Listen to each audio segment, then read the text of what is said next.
Welcome in. Episode 1, Word of the Weiss. I'm Zach Weiss, and if you know me, you know this has been a long time coming.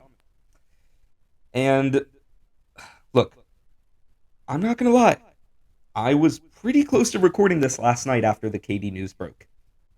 I was laying in bed, 1 a.m., the news breaks, I get out, I walk over to my studio, I stand here, and I look at the couch for about 5 minutes.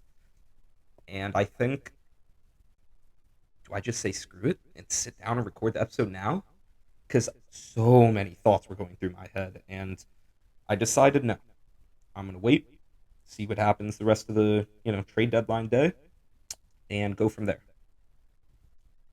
And then we got the single craziest trade deadline in the history of the NBA. 21 trades broke today, and that's not counting Kyrie Irving. So I don't know if you believe in destiny. I'm not sure if I do, but this was the right time to record this episode. And so this is what this episode was supposed to be. And now first let me say, watching on YouTube, welcome in. If you're watching on Spotify, welcome in. I recommend YouTube because some say that the set here is pretty cool. But if you're listening on Spotify, if you're driving, thank you as well. I really, words can't properly express how grateful I am. I know, I'm so thankful and grateful, and I appreciate really overused terms, but I wish there were more because I really am. But what today was supposed to be, or what episode 1 was supposed to be in my head, was a intro slash Super Bowl preview. And then today happened. And then KD became a Sun. And then the Celtics got a shooter from OKC. And then the Lakers traded Thomas Bryant. And then the Thunder traded Darius Bazley to Phoenix. And then the Clippers added Eric Gordon and Bones Highland. And then the Warriors traded James Wiseman for Gary Payton II. And then the Hawks stole Sadiq Bey.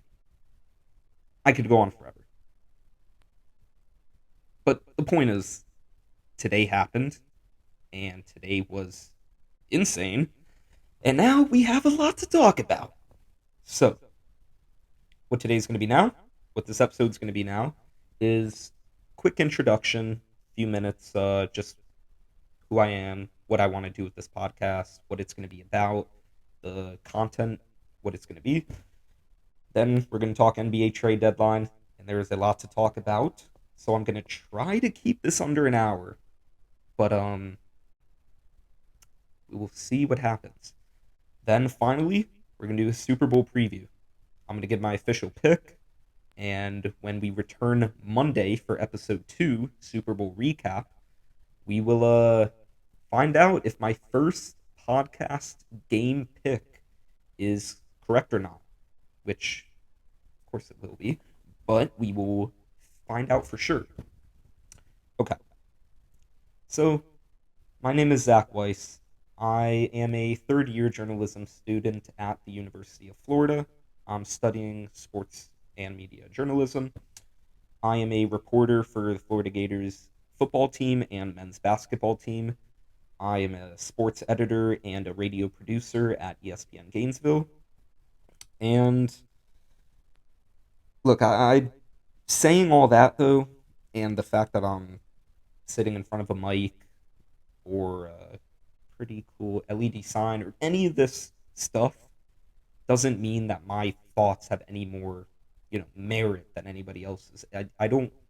Something for this podcast, a theme that I want to have is that I'm not a professional and I'm not going to try to act like I am.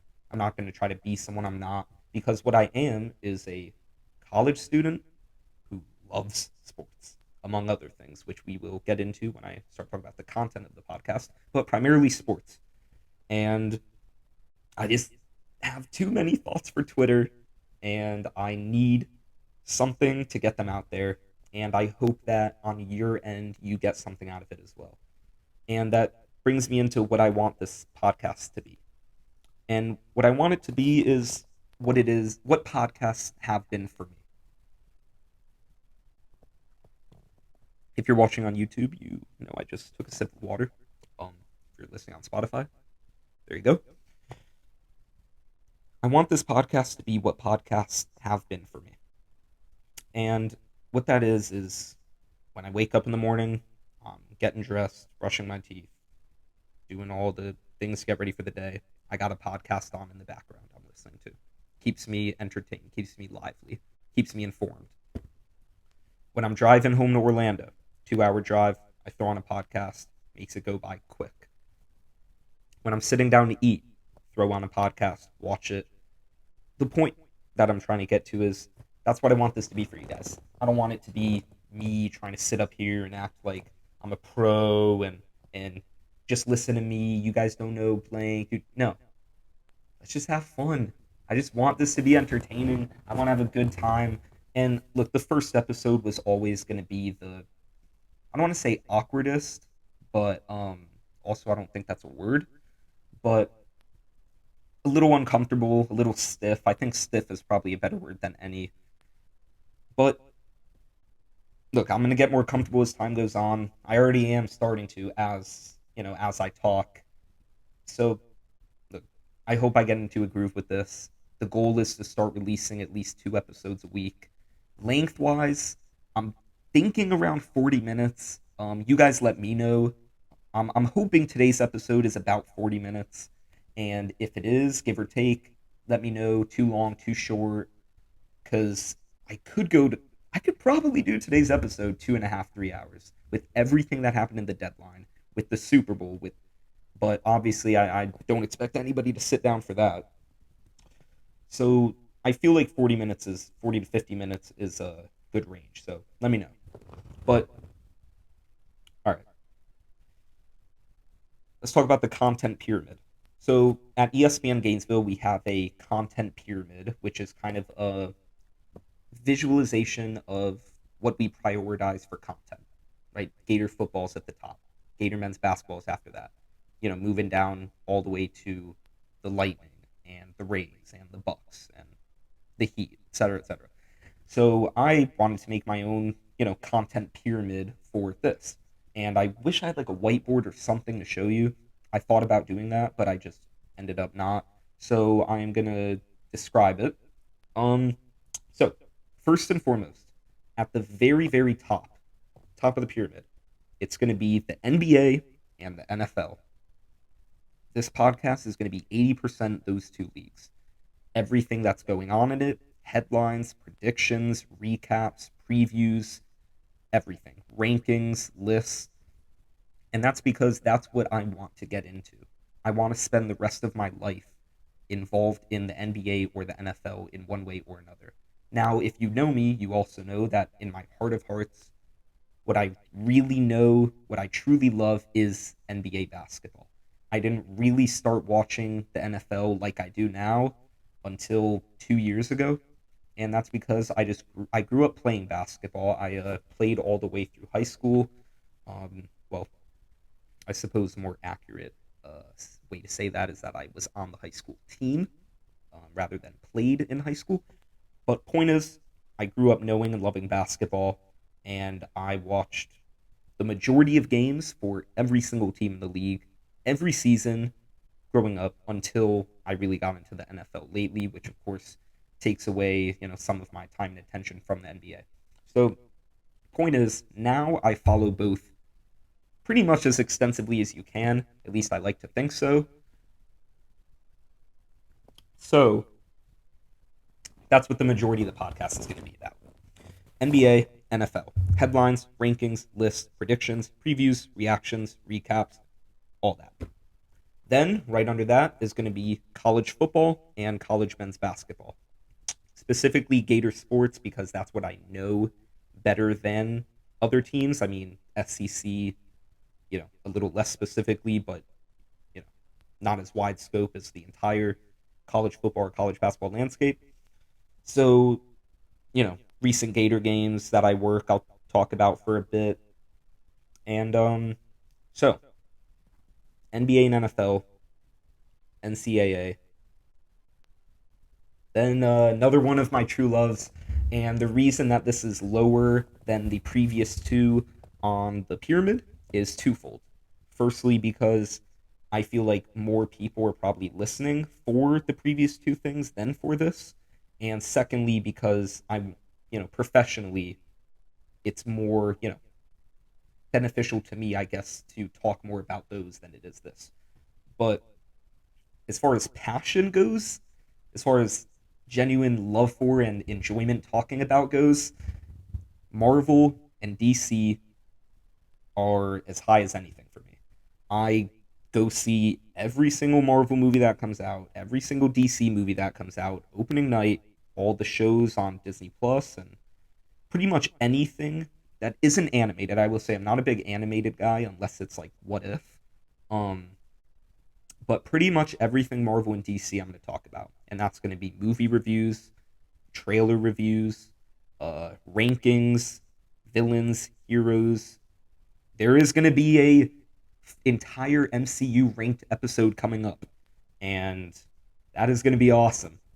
But so DC, whatever James Gunn has going on in the DCEU right now, or DCU, I guess it is now, that's going to be a topic going forward, along with the MCU. We got Ant-Man coming up here, and there will most definitely be a quick review, at least as a part of an episode, or maybe a mini episode in itself right after I see it, maybe an initial reaction.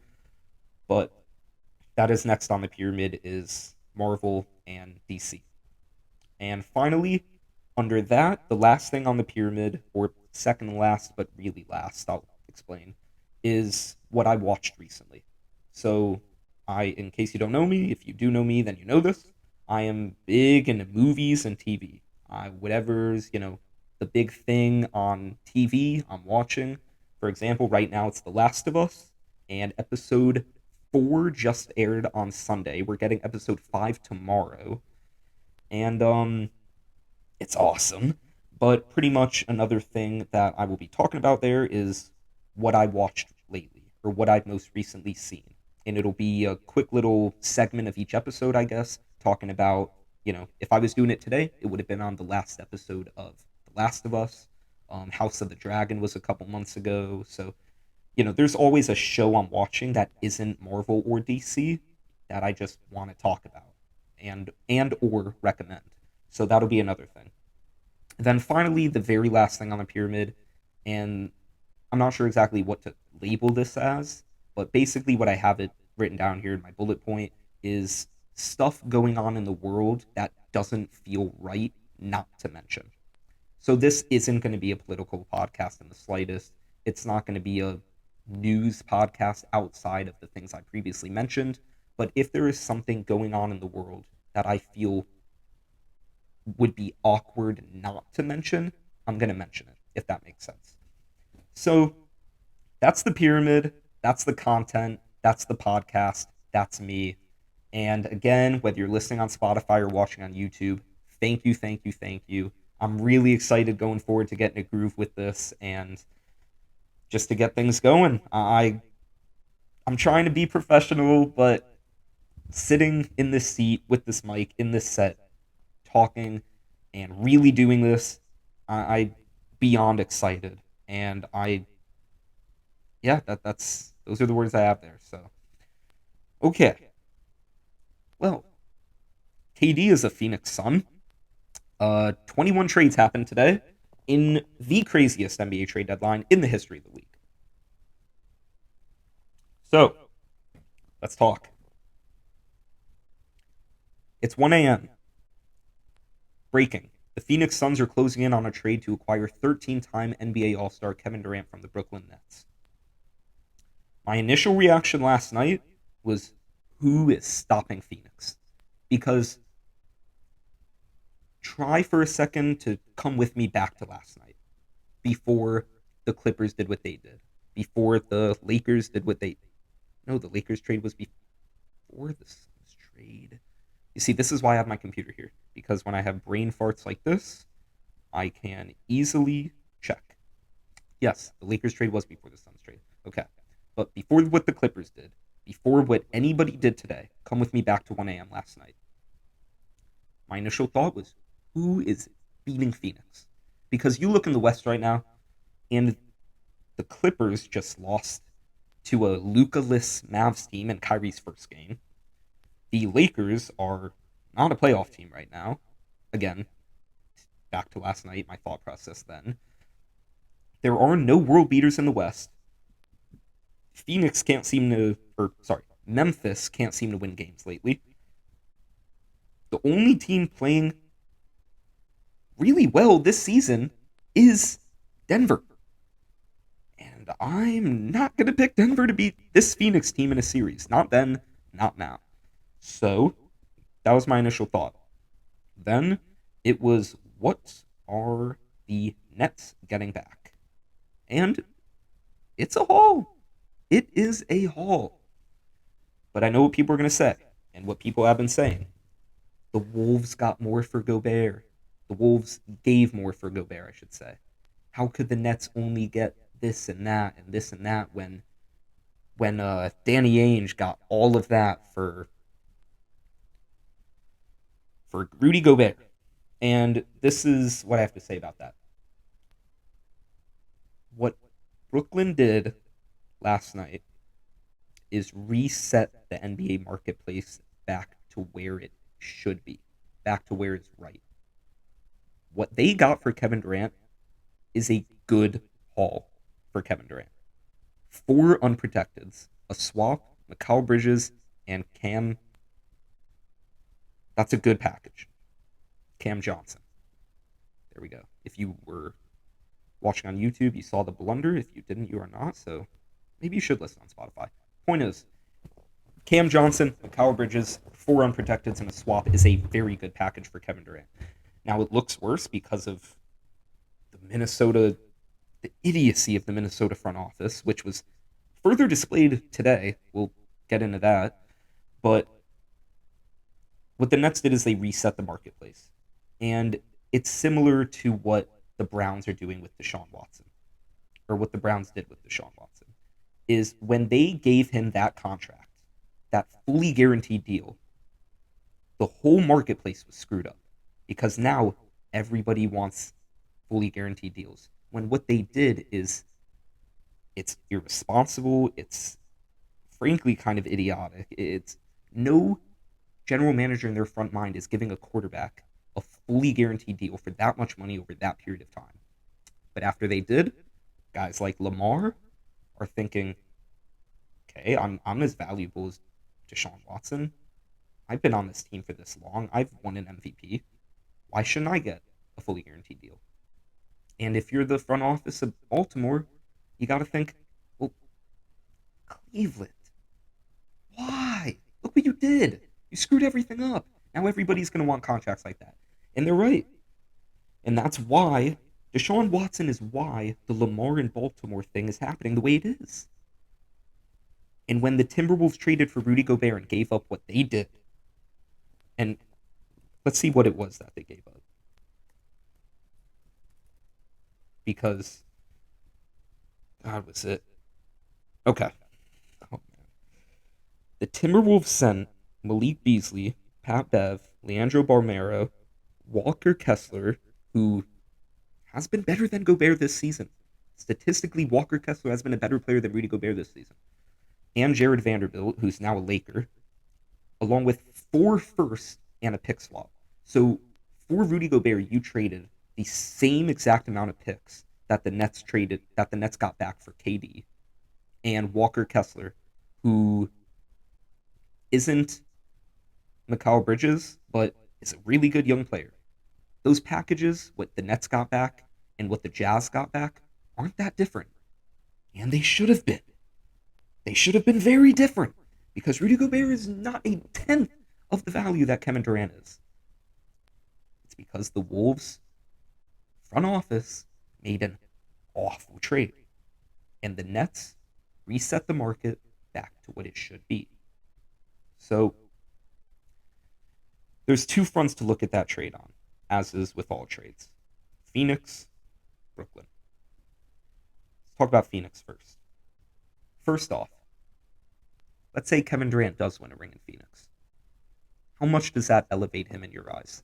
Because in my eyes, it elevates him because rings, whether they come in a bubble or on a super team or like Dirk's 2011 ring, rings are all the same. And when I say they're the same, I don't mean that KD's two with the Warriors are equivalent in value to Dirk's one. What I mean is when you look back on their resumes, you see blank rings. Dirk has one. KD has however many. LeBron has however many. Jordan, 6 for 6. We don't talk about exactly how he got that 6 for 6. Rings are rings. So if KD wins one, it elevates him. People who are saying it's just another super team, winning rings in Phoenix won't mean for KD. Yes, it will. Yes, it will. But not like it would have if he led the Nets. Not like it would have if he stayed in Brooklyn and led that team after, with or without Kyrie Irving.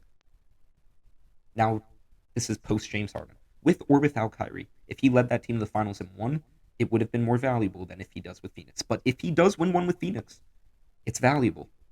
Rings are legend. So, Chris Paul, same thing. Yeah, he's older. Yeah, he's not going to be the leading force of the team. But if he wins a ring, that is legacy stuff. And then we can really start talking about him in the top 4 or 5 point guards ever. Because right now, the three, and I was talking to a couple friends earlier today about this, the three in whatever order are Magic, Curry, and Oscar. And CP3 is not in that conversation. He's in the next group of, 2, 3, 4 guys. And if he wins a ring, though, he's knocking on the door of, being number 4, maybe 3. We'll see what happens. But the point is, a ring would be huge for Chris Paul, even bigger than it would be for KD, obviously because Chris Paul doesn't have any. Devin Booker. This is the first time in his career that he is going to be the second best player on a team. He has never not been the focal point of a team's offense. Now, is he going to play better next to KD? Is he going to struggle getting used to it? Yes and yes, probably. The fact that Devin Booker, do you guys understand how much of a relief it's got to be for Devin Booker to know that he's going to be stepping on that court without 120% of the focus on him every night? He's never been a number 2, and now he's a number 2 to the most prolific scorer in the league. That's exciting stuff. Devin Booker's got to be just elated right now. So, look, the Suns are a great team. They're the favorites. I know what the Clippers did. I know what the Lakers did. I know how good the Nuggets have been playing. I understand Memphis is young and gritty and good and has a chance. But Phoenix is the favorite. When you have Kevin Durant, Chris Paul, DeAndre Ayton, Devin Booker, TJ Warren was a sneaky, really, really good piece to get back in that trade that people aren't really talking about. They just made another move today for Darius Bazley, which I loved. Thankfully, Darius Bazley was on the Thunder before I really ventured into the NFL, so I got to watch a lot of him. And Darius Bazley is not a bad player. So Phoenix is the favorite. Don't kid yourself and try to be cute coming up with ideas as to maybe they're not. What if Chris Paul just plays really badly and KD and Booker don't mesh and they have no depth? And no. Brooklyn, Phoenix. Phoenix is the favorite to come out of the West at this point where we stand. Now, Brooklyn. The beginning of the end. Was it Ben Simmons? Was Ben Simmons, that trade, Harden for Ben Simmons, the beginning of the end of the most disappointing trio I can remember since maybe the other Nets team with Paul Pierce and Kevin Garnett and that group. And it's even more disappointing than that. You had Kevin Durant, James Harden, and Kyrie Irving, and you won how many playoff series? They played how many games together? It's it's an utter catastrophe what happened in Brooklyn. And Kevin Durant made a mistake. He simply made a mistake. Not leaving the Warriors, but choosing Kyrie Irving as his co-star was a complete and utter mental blunder. And he suffered the consequences of it. And it's not to say that Kyrie Irving is 100% at fault for everything that went bad in Brooklyn. No, of course not. But choosing Kyrie Irving over Steph Curry, there is no excuse for that. There is absolutely and utterly no excuse for that. And now he's going to Chris Paul and Devin Booker, and I think they are coming out of the West, and I'd be very confident in saying that. But some other teams did make moves out West. Those two teams in LA got a lot better, and if you don't think so, you're kidding yourself because they both did. The Nuggets made a very questionable move as well with trading Bones for 2 second-round picks. But Phoenix, Brooklyn. Phoenix is the favorites out West. Brooklyn now is in full rebuild mode, and they have a lot of assets. They have a roster of good, young, tradable contracts. So, are they going to go full Sam Presti? Are they going to move everything and just build a disgusting amount of draft capital, which they could? Or are they going to keep the team they have, try to compete, and fail miserably? Or are they going to keep some of their guys? I Call Bridges would be a guy I would keep, or or and trade a lot of guys for picks and do kind of an in between type thing. I don't know, but what I would tell Nets fans out there or people who want to hear about the Nets, and I have a friend who is a Nets fan, and I told him the same thing, is yeah, it sucks. It sucks that the KD Kyrie Harden thing didn't work. It sucks that the KD Kyrie Ben Simmons thing didn't work. But it could be a lot worse. You didn't lose a single one of those three for nothing. You got a great package back from the Mavs for Kyrie. You got a great package back for KD, and now you're in a position where you have assets. You have a pile of assets. Now the question is Joe Tsai and that Brooklyn front office the right group of people to do, with those assets what should be done? I don't know. But okay. So I want to go back a little bit to before the KD trade and walk with me here. Let's say you're a parent, and if you are, great. You don't have to imagine it. But if you aren't, imagine you are. And you have a kid. And your kid is, a straight A student. He is number one in his class. I mean, maybe number two. He's one or two in his class, arguably. But he is a on the dean's list every year. This kid has never been in trouble. He's there every night, coming home for dinner on time, going to bed on time, etc., etc. And then one day, he comes home from school, and he says, "Mom, Dad, I was wondering if Charlie could come over." And you know this Charlie kid is it's not good news. He's failed his last three classes, miserably failed his last three classes, and is just notorious for being a controversial kid who gets in a lot of trouble. and your son comes home and says, Mom, Dad, I want to hang out with Charlie. Let him come over. Do you say to yourself, okay, if I say yes, then Charlie's going to be a bad influence on my kid? I mean, it's inevitable that he is. But if I say no, then he might retaliate and then go somewhere else to hang out with him or to go somewhere else to hang out with someone else, or it could just be a domino effect of bad behavior from my kid if I say no and push him away. But at the same time, he doesn't know what he doesn't know. He doesn't know who Charlie is. He's never spent time with him. He doesn't understand. It's a conundrum. And I believe that when Kyrie Irving went to Dallas, Mark Cuban and Luka had a conversation. Luka said, I need a star. I have 41 games this season with 20 points and 5 assists.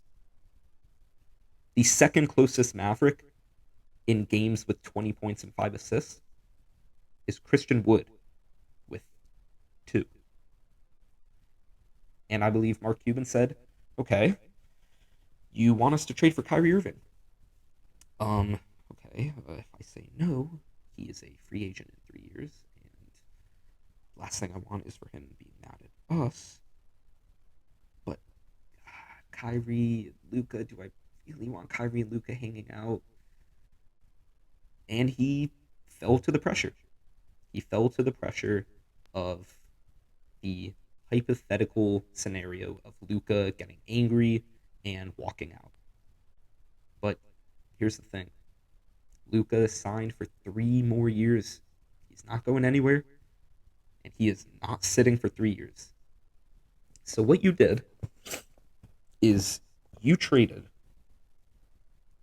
2 good contracts, 2 valuable contracts around the league, not to mention solid players in Spencer Dinwiddie and Dorian Finney-Smith. Not to mention a first and a second. I believe it was 2 seconds, but at least one. For 3 months of Luka and Kyrie being buddy-buddy. That is a catastrophic decision by Mark Cuban and the Dallas Mavericks. Because the argument that people will tell me, and what people have been telling me, is that the Mavs have a better chance to win it all now. The West is wide open. Well, it's not so wide open now, is it? It's not looking so. That Kyrie trade, by the day, is looking worse and worse. And to that, this is what I would ask back. Which do you think is more likely? Now, both could happen, neither could happen, or one could happen and the other couldn't. Any of those are possible. But which one do you think is more likely to happen? Do you think it's more likely the Mavericks win a ring this year? Or is it more likely that Kyrie Irving has a negative effect on Luka long term? Whether it be in his head, the way he acts, whether it be on the court, which I don't think it'll be on the court, but which do you think is more likely?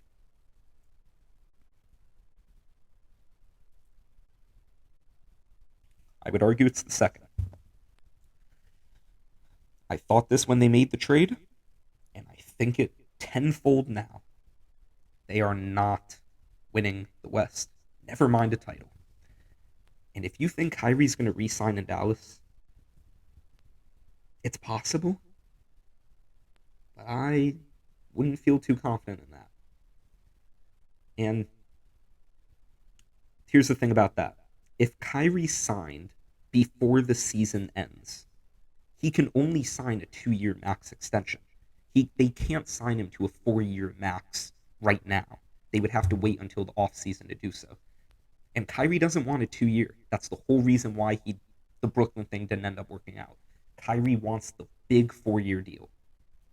So, to get that from Dallas, it would have to happen in the offseason, when he's going to be a free agent, not on a team option, not on a player option. Come the second before the second free agency begins, him and I are going to be the same equivalent of NBA player because neither of us are going to have a contract until he signs somewhere else very quickly. Now, I'm not saying it's impossible he resigns there, but I think it's more likely he doesn't than he does, which means that this trade that Dallas made is a disaster before it even begins because they're not winning the West, and Kyrie's probably not going to resign there. And if those two things both happen, if they don't win the West, sorry, if they don't win the West, and if Kyrie doesn't sign back, which I think anybody would agree, even if they are your favorites come out of the West, which, be honest with yourself, they're not. But if they were, and if you thought Kyrie was going to resign, this, what I'm about to say, isn't opinion. This is facts.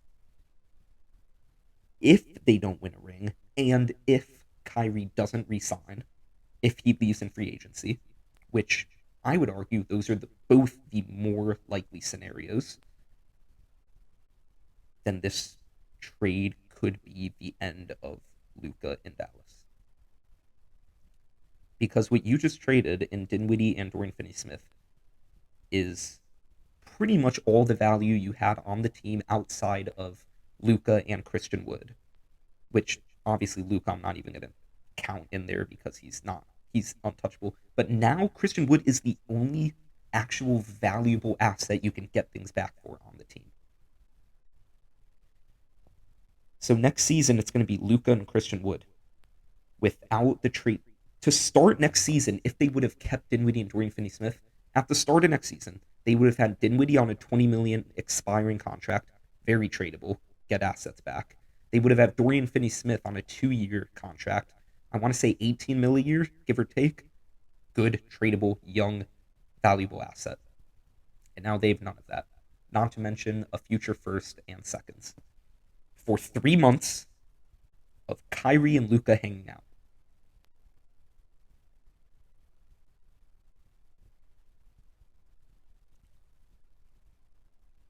First trade that broke today.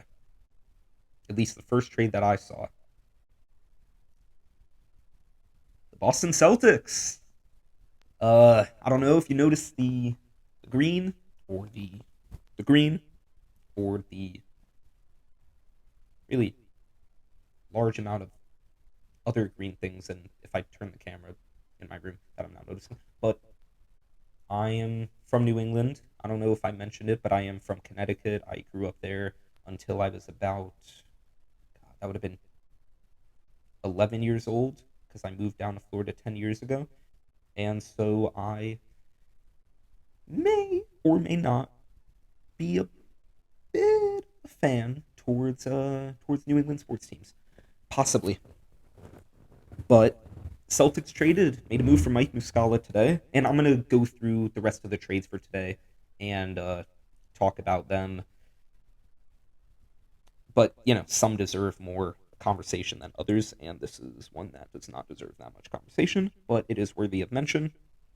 Objectively speaking, a problem the Celtics had, and they haven't had many, being the best team in the league record-wise and all, is, excuse me, with Robert Williams out there and with Luke Cornett out there, something other teams do is they force their center to shoot. In pick and rolls, they drop low and force Cornett to shoot threes or force Robert Williams to catch the ball in the high key, and that usually doesn't work out super well. Mike Muscala can shoot that thing. If he can do anything, it's shoot the ball. So I do think he'll play valuable minutes for the team. He's not going to play 30 minutes a night. Play 14 to 18 maybe. But it's a good move. It's a good move for a team that traded a guy who they don't play at all and a second for a guy that they will play and I believe will provide some value down the road. So that's what I'll say about that. The Lakers traded Thomas Bryant to the Nuggets for 3 second-round picks. which at first made no sense because Thomas Bryant's been good for them. And unless they were going to move those second round picks for another guy right away in another deal, it didn't make much sense at all. But then reports started to come out, and we learned that Thomas Bryant was upset with his lack of a role since Anthony Davis got back. And they eventually got Mo Bamba, which I don't think Mo Bamba's good. I never have. But I think if he is going to be good and if he is going to live up to the Sheck West song at any point in his career, it's going to be here in LA backing up Anthony Davis with LeBron and that team. So now's the chance for him to revitalize his career. For his sake, I hope he does. But that Thomas Bryant trade for the Lakers makes sense now. I mean, they got value back and they got a guy to fill his role in Mo Bamba who understands what he is. You know, Thomas Bryant thinks he's better than he is, which is fine because he did play really, really well when Anthony Davis was out. But having guys on your team that know who they are and know their role is invaluable. And Mo Bamba knows that. And so I don't mind that for the Lakers at the end of the day. I mentioned it before. The Thunder traded Darius Bazley to Phoenix for Saric in a second. And I actually really, really, really like that for Phoenix. Obviously, with the KD trade, what they lost was depth. And they gained a little bit of that back with Bazley. Um, I got to watch him. I don't recall if I already mentioned this or not. If I did, I apologize. I'll be quick with it. But I did get to watch a lot of Darius Bazley because when he was, first with the Thunder, got drafted, that was back before I really started getting in the NFL like I am now. So I was able to watch a lot of him, and he's a good player. He can play. And I think he'll be good for the Suns and help revitalize some lost depth with the KD trade. The Los Angeles Clippers sneakily might be the best winner, the top winner of the trade deadline. They added Eric Gordon and Bones Highland for essentially scraps. Respect to Luke Kennard, but not much. They lost Luke Kennard. John Wall's back to Houston. It really stinks that the John Wall thing didn't work out in LA. I would have really, really liked it to, because man, I John Wall used to ruin my childhood often when the Celtics would play the Wizards in those playoff series, because well, they didn't usually beat us, but if not for a 27-point game seven from Kelly Olynyk and a 53-point game from Isaiah Thomas in game six, if I'm recalling correctly, they would have. So John Wall gave me a lot of stress growing up, but I always really liked him as a player. I felt similar about him like how I do now with Jimmy Butler, as in, during that time he was my favorite star not on Boston, and now Jimmy Butler is my favorite star not on Boston. I hate playing against them because I respect them so much. So I'm upset John Wall didn't work out with the Clippers, but they made out pretty well. Makes you wonder what's up next for John Wall.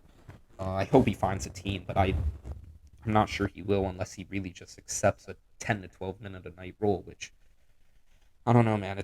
We're seeing a lot of these guys that if you're close to my age that we watched growing up, Chris Paul, and Russ, and Carmelo, and now John Wall, and guys starting to, you know, be on the downhill, which is weird to see, but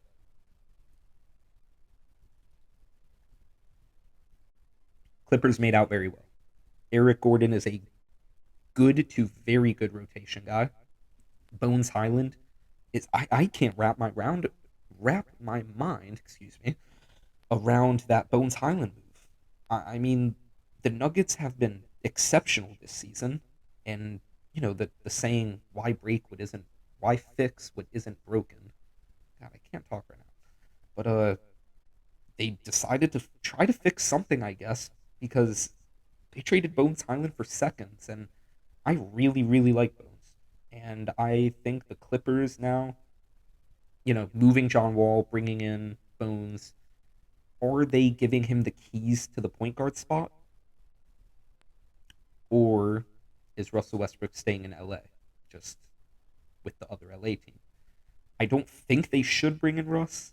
I know that him and PG have a history and that Paul George really loved playing with Russ, but everywhere Russ has gone since OKC, the team has regretted bringing him in. Same thing said for Kyrie. Since Kyrie left Cleveland and since Russ left OKC, every team that has signed or traded for them has regretted it. So I don't know if bringing in Russ is the answer for the Clippers. I actually really like the team they have now, with obviously Kawhi and PG. Now, Bones and Eric Gordon. They got Robert Covington there, Norman Powell there, Zubac there. I really like the team they have. So they're a sneaky winner today. The Warriors traded James Wiseman for Saddiq Bey, which is a great move. Saddiq Bey, I think, is a great young player, one of the most underrated in the league. And then flipped him for 5 seconds.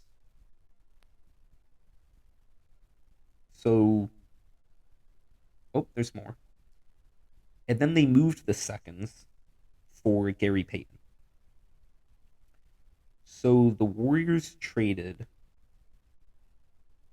the 2020 #1 pick in the draft for Gary Payton II, straight up, essentially. Now, I get Gary Payton's value to the Warriors. I watched his value to the Warriors. I know how good he is and will be back in that system. But you gotta think, to trade the 2 years ago, 3 years ago, James Wiseman was the #1 pick in the draft, and he just got traded straight up for Gary Payton II, which is, I don't. It's tough to weigh, because did the Warriors get better? Yes. James Wiseman was giving them nothing. Gary Payton will give them something. But you just would think they'd be able to get so much more for Wiseman. I mean, Saddiq Bey, I think he would have been a fantastic fit in Golden State. But look, the Pistons, I get why they did it. They're loaded at the wing spot, and you know James Wiseman is a flyer. You're taking a gamble, which when you're in a position like Detroit, when you're not going to sign free agents, and when you're, you know, looking for a new culture reset and a rebuild based on young guys, on Cade Cunningham and Killian Hayes and the guys that they have there, you got to take flyers sometimes. You got to gamble, and they're hoping that James Wiseman can revitalize his young career, which I'm not I'm not confident about. I'm not optimistic about, because you would have to think that if the Warriors were willing to trade Wiseman for what they did, that they gave up on him essentially and realized maybe this guy just isn't going to pan out. So I hope for his sake he does, but if I were a Detroit fan, I would be not confident that it's going to end up being a good trade down the road, but I wouldn't be angry, because I'd understand that this team is taking a gamble, and sometimes that's what you sometimes that's what you have to do. Well, Saddiq Bey is an Atlanta Hawk, which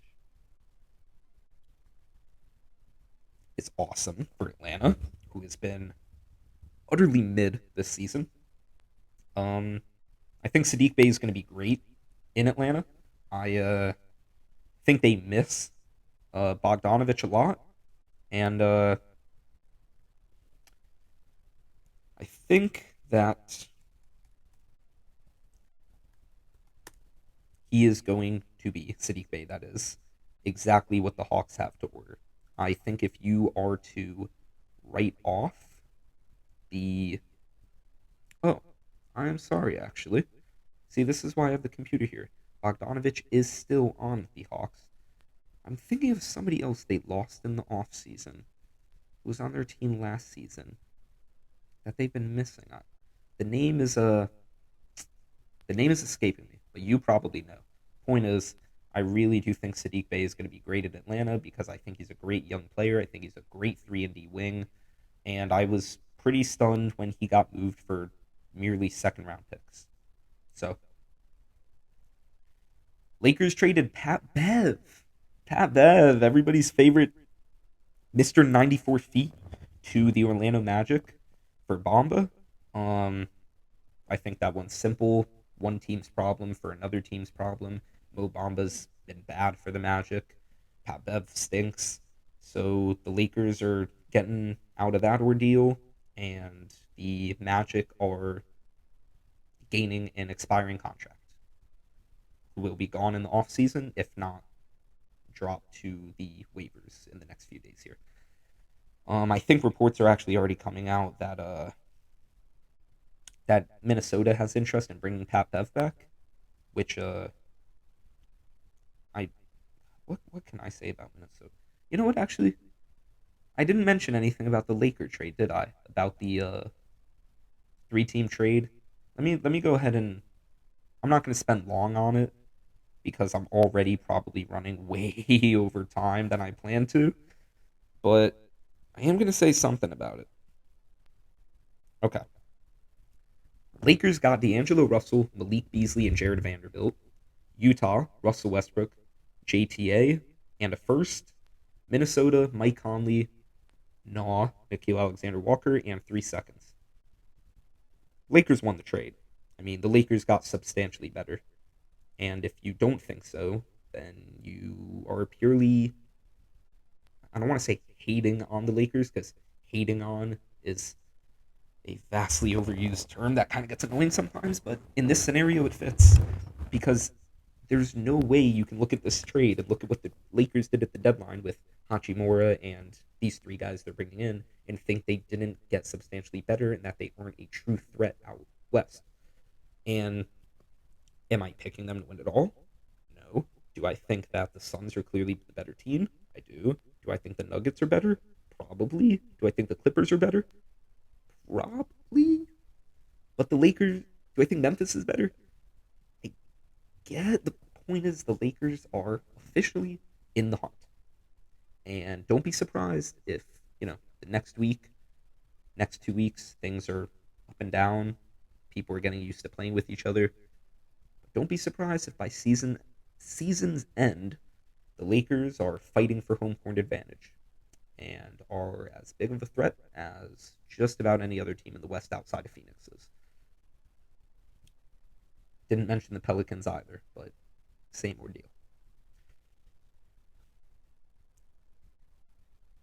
I've never been a big D'Angelo Russell guy, going back to the Lakers, especially on Minnesota, because my problem with him is the same problem that I have with Anthony Davis and actually his Minnesota teammate Karl Anthony Towns.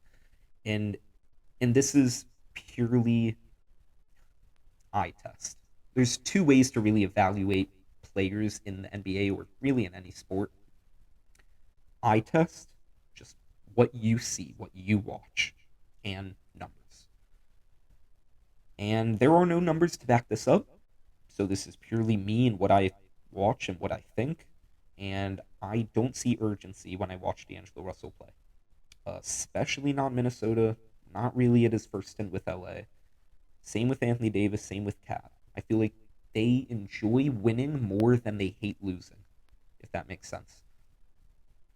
But that said, I think if there was any person to lead a team in which D'Angelo Russell could thrive on, despite that maybe being true, it's LeBron.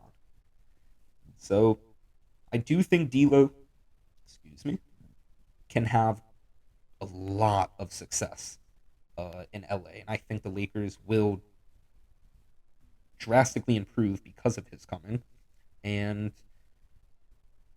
the other pieces like Malik Beasley and Jared Vanderbilt, look, they are good, valuable role players. I know I've been talking a lot about good, valuable contracts and good, valuable role players, but they matter so much more than you think. It's fun to talk about the stars. It's fun to talk about Kyrie. It's fun to talk about KD. It's not as fun to talk about Spencer Dinwiddie or Dorian Finney-Smith or Mikal Bridges or Cam Johnson, but they matter. They matter in this league. Nobody wins without role players. You think Wesley Matthews wasn't huge for the Bucks when they won it? You think that Cam Johnson and Mikal Bridges weren't massive for the Suns when they went to the finals. You think Marcus Smart wasn't huge for the Celtics last year? Not to mention Grant Williams, guys like that. Every team needs good role players to win. And the Lakers, up until this point, didn't have any. They didn't. Austin Reeves is okay, I guess, but he can't be a top four player on your team if you want to win anything. Now, they have depth. They have a decent amount of good players. You got LeBron, you got AD, you got Schroeder, you got Russell, you got Beasley, you got Vanderbilt. Maybe Mo Bamba can get something there, but you got Reeves still. You got a team. Now the Lakers actually have a team that can't be written off. And as much as some of us might like to, and if you know me, you know I am not innocent of some Lakers disdain in my history. But if you aren't hating on them, you have to admit that they got better. They got better. And they made out pretty well in that trade. Utah, pretty simple. Took on Russ. They're going to release him. Got a first round pick for it. Not much to talk about there. It's Danny Ainge. Danny Ainge. Minnesota, I actually am so disgusted that I genuinely don't want to talk about Minnesota. I think they're screwed. I think they're cooked. I think Anthony Edwards is going to leave as first option, or first opportunity, I should say, which he should. I don't see why. I don't understand what Minnesota is doing. If any of you do, please let me know. I'm open to hearing it. But I mean, Nikhil Alexander Walker could be good. I don't hate getting him at all, but I don't know what they're doing. I mean, outside of Anthony Edwards, they have Cat, who I'm not super high on, but is he's an all-star caliber player. But outside of they're kind of in now they're kind of in a situation similar to what the Lakers were, where they have two obviously Anthony Edwards is not LeBron and Cat is not Anthony Davis. But they have two guys and then a bunch of eh, they could get minutes on a championship team, I guess, as a seventh, eighth, ninth man. And now that's the situation that Minnesota finds themselves in. And if you look, see what the playoff picture looks like. Because I'm pretty sure Minnesota was having a pretty good year. I mean,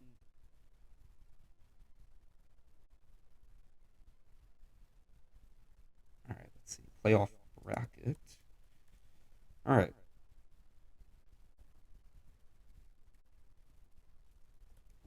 Okay. Sorry.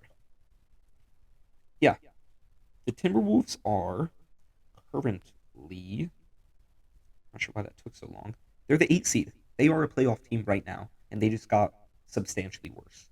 So their seasons, and it just stings to say because I really, really do like Anthony Edwards a lot. I don't know how on the court, and he's sometimes funny off the court, sometimes does some questionable things with his phone in cars, recording certain people and saying certain things, but he is a funny player off the court and a great player on the court, great young player on the court. And so I really do like him. So it stinks to say, but I don't know where the Wolves go from here. I don't know what they're doing. I don't know what the offseason has for them. I don't I don't understand it. So finally, yeah, I'm trying to. Is there anything else in the deadline that I didn't cover? I feel like I might look back on this and think, oh shoot, I didn't talk about that. But look, this deadline was wild. The Kyrie move was wild. The KD move was wild. All of the trades, and there were way more than what I just mentioned. But I feel like those are the ones that deserved at least some, you know, conversation about them. But it's been crazy. I think Phoenix is the clear favorite in the West now, and the East appears to be a three-man race between Boston, Milwaukee, and Philly. With Boston and Milwaukee in their own tier, Philly right there, and then I guess you go the Heat, who I don't really consider to be a contender right now. As much as I love Jimmy Butler, they didn't do anything at the deadline, which was pretty stunning to me. But a three-man race out east, I got Phoenix as my favorite out of the West now. But the Clippers and Lakers both drastically improved. The Nuggets are still deserving of respect for what they've done this season, so it's not fair to write them off. And look, the Pelicans are frisky, the Grizzlies are frisky. The West is fun. The West is a lot of fun. And that three-man race in the East is awesome too. The NBA is in a great place right now. And I'll say this: the Super Bowl is placed perfectly. I never really thought about it like this until today, but the Super Bowl is the Sunday after the NBA trade deadline, which means that once the Super Bowl is over, myself and other people who are fans of both leagues can turn their attention to the NBA, and it is the most exciting time to be an NBA fan post trade deadline because crazy stuff always seems to happen at the deadline, and this deadline was as crazy as they come. So, speaking of speaking of the Super Bowl, let's talk about it.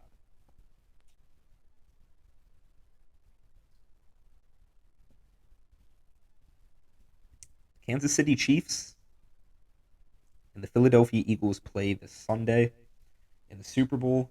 Let's check out what the last I checked, the Eagles were favored by a point and a half. See what it's at right now. Yep, it's Eagles 1.5. And look, this is where I fall.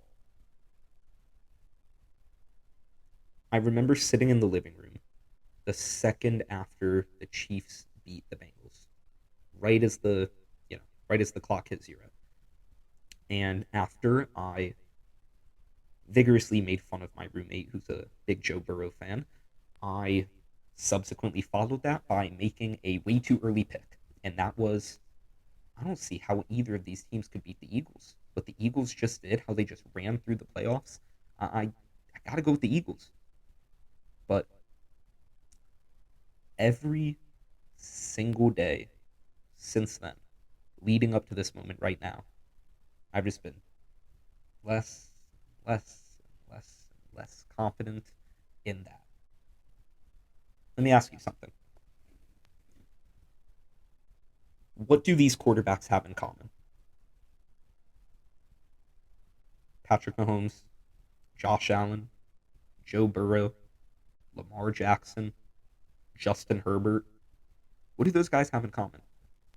The top five quarterbacks in this league. Or, for the sake of this, arguably the top five quarterbacks in this league. None of them have played the Eagles this season. The Eagles haven't played any of those guys this season. This great Eagles defense, which has been great. The best quarterback they played this season, these are the best quarterbacks the Philadelphia Eagles have played this season.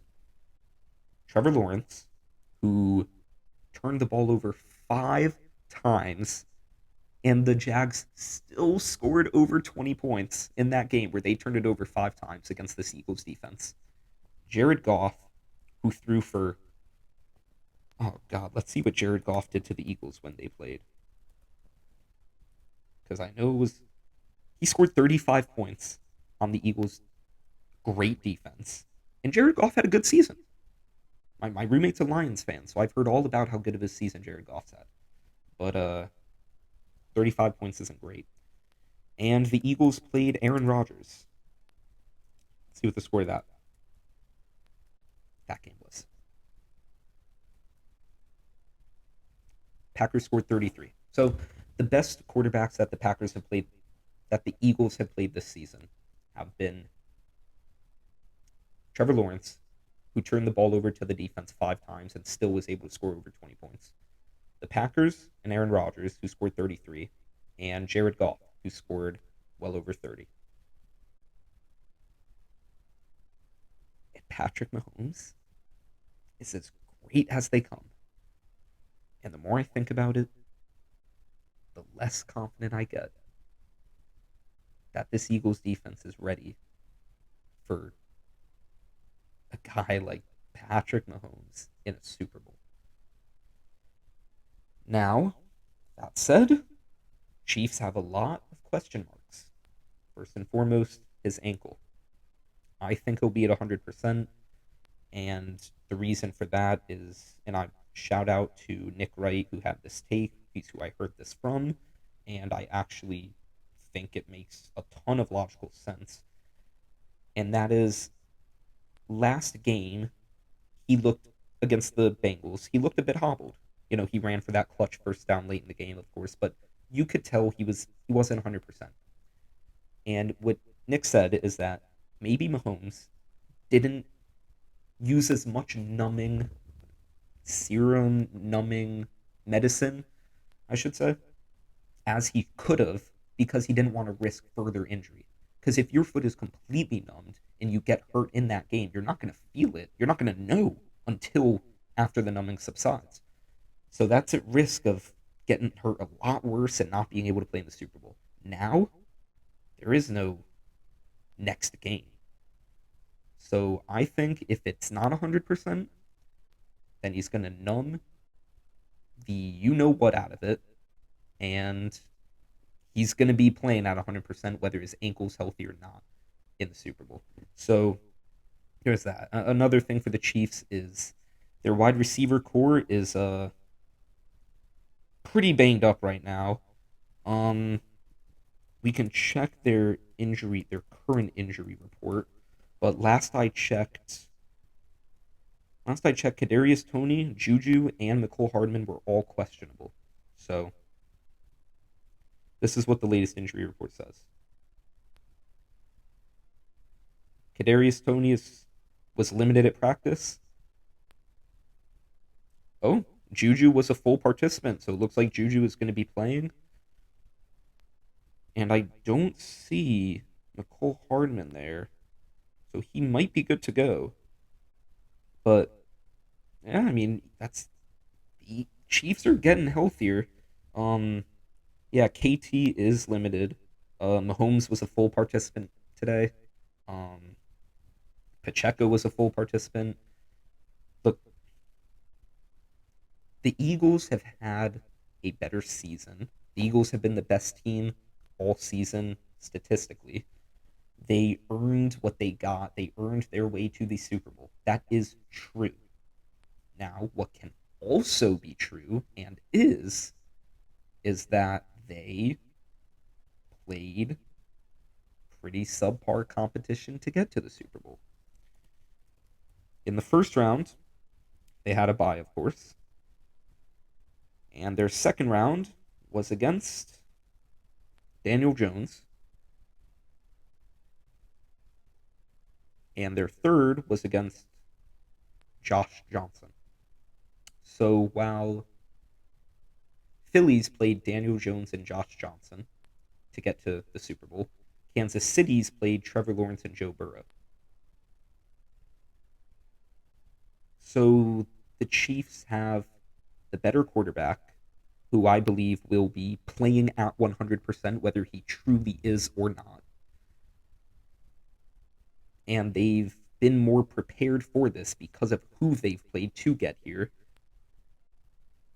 Because do you think that the Eagles are substantially better than the Bengals? I think they're better, substantially better. Do you think the Chiefs are substantially better than Daniel Jones and the Giants? Do you think they're substantially better than Josh Johnson and those Niners? Philly deserves to be here. Philly has earned their spot here, but it's tough to bet against Patrick Mahomes.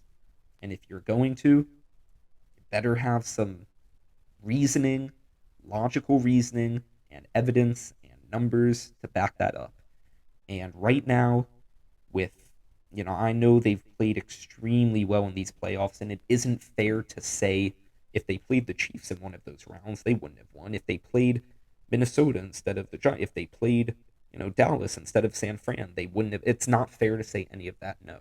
They made it. They earned it. They are a great team who deserves to be in the Super Bowl, and nobody should say otherwise. But I can't sit here and give logical analysis as to why I'm confident in picking the Eagles, because I'm not confident and I am not picking the Eagles. I think the Chiefs win outright. I think it's close, which I know is the safe thing to say, but it's true. I The thing about this is Chiefs 2017 win wouldn't shock me. Chiefs 38-14 win wouldn't shock me. Eagles 2017 win wouldn't shock me. Eagles 38-14 win. Okay, yeah, Eagles blowout would kind of shock me. I'm not gonna lie. I can't imagine Patrick Mahomes getting blown out in the Super Bowl. But the point is, the Eagles win. I won't be shocked because they have. What I'm trying to say is the Eagles have been great. They've shown nothing but that they're a great team thus far. But you don't know that they are as great as they've shown they have. You don't know they're as great as they've played. Let me put it that way, because they haven't played competition that backs that up. The Chiefs, you know they are as good as they've played because they've played really, really good teams to get here. And so, with that considered, with Lane Johnson's groin injury for the Eagles, that I think will play a big part, with the fact that Patrick Mahomes is going to be playing at 100%, I believe, the fact that their receiving core is looking like it's healthy, Kadarius Toney is questionable, but I really do think he'll play. The fact that they have Travis Kelce, who is the best offensive player in the game, non-quarterback, with respect to A.J. Brown. The fact that, with respect to Nick Sirianni, Andy Reid is, at least right now, the better coach. I really was confident about the Eagles after watching that Chiefs Bengals game, but every day since I've just been talking myself out of it, and now I find myself pretty confidently picking the Chiefs to win outright. So a good game, I hope it is. Good thing is what's nice is, it doesn't happen often because most Super Bowls of my entire life have been spent watching the Patriots or Brady. So it's not often this happens. But this is a Super Bowl where I have no affiliation to either team. I will be equally as happy and or unhappy if either team wins. So this analysis, this prediction is precisely that. It is an objective thought about who I think will win and why. And if the Eagles play like they have this season, and if the Chiefs play like they have this season, the Eagles will win because the Eagles have been better. But I know the Chiefs are going to play like they have been this season because I know that that is as good of a team as they are because they've done it against great quarterbacks all season long, against Josh Allen, against Justin Herbert, against Joe Burrow. The Eagles, I don't know that they'll play as good as they've been because they haven't played Patrick Mahomes. They haven't played Josh Allen. They haven't played Joe Burrow. They haven't played Justin Herbert. They haven't played Lamar Jackson. They played Jared Goff and Aaron Rodgers. So, like I said, wouldn't be surprised if the Eagles win because they've shown how good they've played. But I am more confident that the Chiefs will live up to how they played than I am the Eagles will, if that makes sense. So I'll leave that at that. Final score prediction. I think it's going to be a fun one. I know both defenses are good, but I think if it's a close defensive matchup, the Eagles are going to come out on top because the Eagles have a far superior run game. Jalen Hurts is a great runner of the football. So I don't think it's going to be defensive game, and I don't think it's going to be a nip and tuck one all night. 35-27 Chiefs. On that note, I want to thank you guys. If you listen to this whole thing, or if you just listen to whatever section you're interested in, I really, really do want to thank you. It means a lot. I'm looking forward to becoming more, comfortable and smooth, I guess, for lack of a better word, with these episodes. Trying to drop 2 a week starting next week.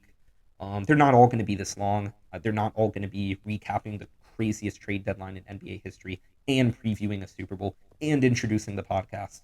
So I don't know how long this has been. I genuinely have no idea. I feel like it might be creeping up on an hour and a half, which is my bad. But yeah, the goal for future episodes is 30 to 50 minutes in that range. So let me know if you guys think that's a good length, if you think it should be longer, shorter, if you don't care how long it is because you just watch bits and pieces anyway. Let me know. But so that's what's going to be. Word of the Weiss. We're going to talk NBA, NFL. We're going to talk some college football and college men's basketball. We're going to talk Marvel, DC. Sorry. We're going to talk TV and movies, and we're going to have a good time. It's going to be fun. I'm excited. So I want to thank my friend Nick B and my friend Mike K, Mike Kennedy, Nick Bellis. None of this would have been possible, at least not as soon as it has been. Not today, not right now, without both of their help. I want to thank my stepmom, Lucy. This wouldn't have been possible without her help either.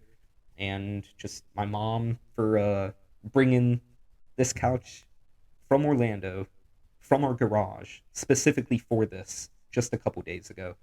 And just everybody who played a part in allowing me to have fun doing this, which I really am and really am going to as time goes on. Because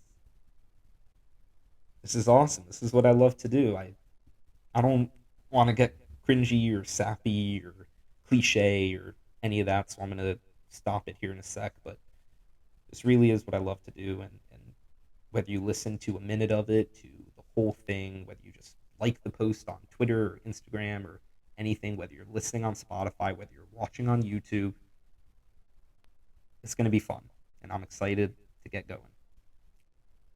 Socials, they're going to be in the description, or if they're not, because I've never actually written a description for a YouTube video or Spotify episode. Twitter, Word of the Weiss, Instagram, Word of the Weiss, Facebook, Word of the Weiss. Um, Personals are Zackary Weiss _ on Twitter. Same thing on Instagram. And yeah, and I will say, I do have to mention before I go, there is another seat right here. There is another headset and another mic right there. I'm gonna have guests. I'm gonna have a lot of them. People are gonna come on and talk NFL. They're gonna talk NBA. I'm gonna do movie reviews with people. I'm gonna have guests on. It's not just gonna be me every episode because you guys are probably gonna get sick of me sooner rather than later. So we are going to have some guests here. I From the ESPN Gainesville newsroom, I can think of 5, 6, 7, 8 off the top of my head that want to come in and talk some sports. And yeah, I'm gonna do some stuff over Zoom, in person. Maybe down the road get some UF athletes in here to to just shoot the stuff. And it's gonna be good. I'm excited about the future of this podcast. So that's all I have to say. Again, thank you for watching and or listening. And let me know. Comment what you guys want to hear. YouTubers can't really comment on Spotify. I'm kind of butchering this ending. But let me know what you guys want to hear about. Next episode, episode 2, plan is Monday. It's going to be a Super Bowl recap. Preview for Ant-Man Thursday, Ant-Man and the Wasp. I'm seeing it at 3 o'clock. So look out for episode 2 Monday, episode 3 Thursday night, maybe a recap. And we got a lot of content going forward. I'm excited. I know I've said that a million times, but thank you guys. It means the world. Word of the Weiss.